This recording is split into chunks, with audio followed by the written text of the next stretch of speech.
نو په کائناتو کې د الله تعالی په دې مخلوقاتو کې د قدرت نښې چې هغه ډېرې زیاتې دي د هغې شمېره د انسان د وس نه بهر ده خو یو څو غټې نښې ستاسو وړاندې بیانوم نو که چېرته انسان سوچ وکړي په مخ د ځمکه باندې دا مختلف قسمه فصلونه مختلف قسمه مېوې مختلف قسمه سبزیانې دغرنګې مختلف قسمه غوټې دي بیا په دې کې د هر یو رنګ جدا خوراک جدا ذایقه جدا اثرات جدا حالات جدا بعضې مېوې خوږې بعضې تروشي بعضې سبزیانې خوږې بعضې تروشي دغرنګې په ځمکه باندې دا مختلف قسمه نهرونه سمندرونه غرونه غارونه په زرګاو قسمه باندې د ځمکې مخلوق ځان ته د اوبو مخلوق ځان ته د هوا مخلوق ځان ته بیا په دې کې د هر یو ځان سره حالات خوراک جدا فایدې جدا اثرات جدا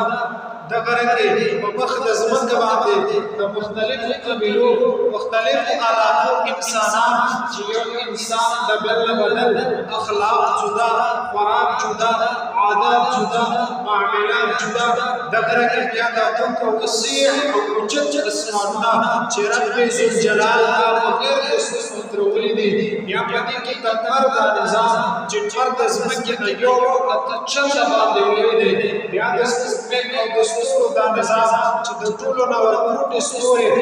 د ځمکې نه یو په اته چنده باندې لوی دی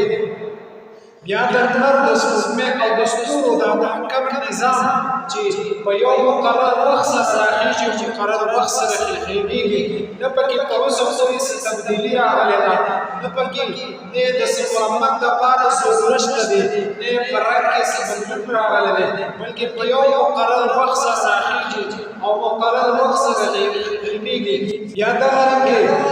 د ځمکې او د اسمان په منځ کې دا چلېدونکې هواګانې وختن په وختن باندې بارانونه چې په باران سره الله جل جلاله ټوله ځمکه راژوندۍ کړي ځمکه راژوندۍ کړي د هغې نه الله جل جلاله زما او ستا دپاره مختلف قسمه مېوې او سبزیانې ابسرون کړئ او ما او تا بیا د هغې نه فایده اخلو زمیندار چې کله تخم په ځمکه باندې وکرلي تخم وکري څه وخت پس دغه تخم د تخم دا دانه څه وخت پس تېغ ورچته شي یا الله جل جلاله هغې باندې باران وواري هغې باران سره دا تخم چې دی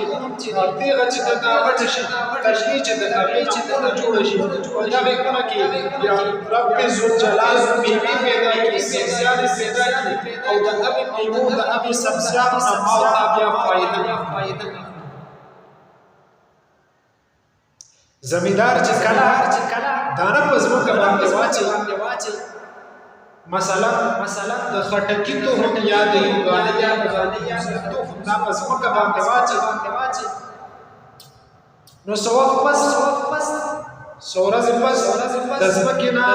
یو تېغه ورته اوچته شي چې دا تخم چې دی دا راژوند شي بیا وخت تېرېدو سره د دې نه زیرې جوړ شي ګلونه پکې الله تعالی پیدا کړي بیا دغه ګل چې دی دا یو ښایسته ډبکې تیار کړي یو صندوق تیار کړي یا د هندواڼې په شکل کې یا د خربوزې په شکل کې یا د خټکي په شکل کې یو ښکلې ښایسته او مزیدار ډبکې او صندوق تیار کړي یا په دغه کې صندوق کې دننه چې کوم مغز دی الله جل جلاله په هغې کې خوږوالی پیدا کړی دی هغې ته کمرنګ ورکړی دی دا صرف د رب ذوالجلال نو که چېرې انسان دې ته غور وکړي په دې کې سوچ وکړي فکر وکړي یقینا چې انسان حیران پاتې شي او انسان ته په دې باندې د الله جل جلاله کله چې انسان الله تعالی په دې مخلوقاتو کې غور او فکر کوي نو په دې سره انسان د الله تعالی په زړه کې د الله تعالی عظمت پیدا کېږي ایمان کې قوت پیدا کېږي دغه شان په حیواناتو کې د الله جل جلاله نښې کتل او د هغې نه عبرت حاصلول